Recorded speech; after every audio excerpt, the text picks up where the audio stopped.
Shipai ryngkew Leit ryngksan is giant hills nagbanta banyarap ikibriu ke NDRF shipai duriau bat kibriu nak sarkar jela banwat ba bansai yakimet jingkibriu bashatep hatpo jangte ke krem kani ke jingle jang shipai kamdei na kanu kadau handai kalong banyarap yakikam hak te jaka na kaleng menteri sarkar ba krem shla ulong bola yo jingtip yakni hak ba shipai kiladan hak te jaka banyarap yakibriu.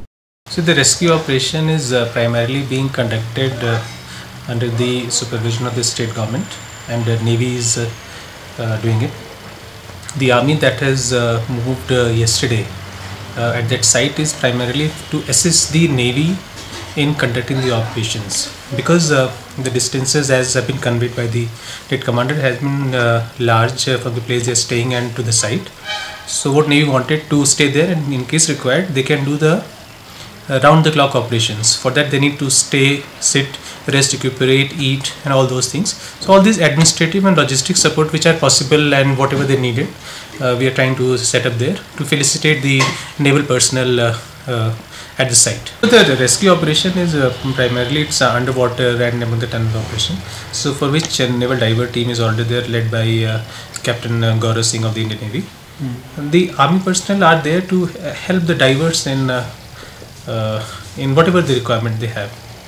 Basically because the distances involved were huge from the place they were staying and coming to site and then going back and coming again. So this was taking a lot of time. So to reduce the timelines there and speed up the operations, so the army has set up a camp there. It's asked the information which I have just collected from the RS DC. He told me that the army is there, they came to help. And plus they are planning that from tonight itself they'll be starting for this round clock operation. So and they are still going on, the operation is still going on, and I believe that with this round clock it might bring some change. It seems difficult, but there's nothing impossible. So that's what I believe.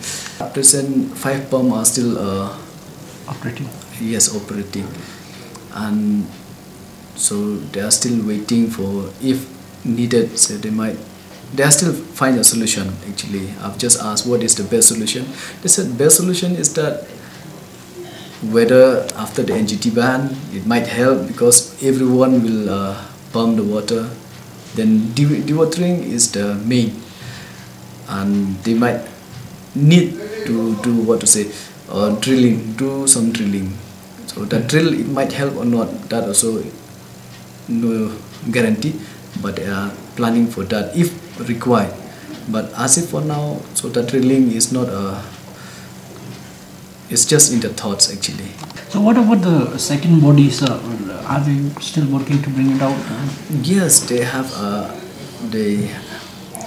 identified the second body, but now due to some lots of obstacles they cannot pull it, because they have these pipes, those vehicle inside, no?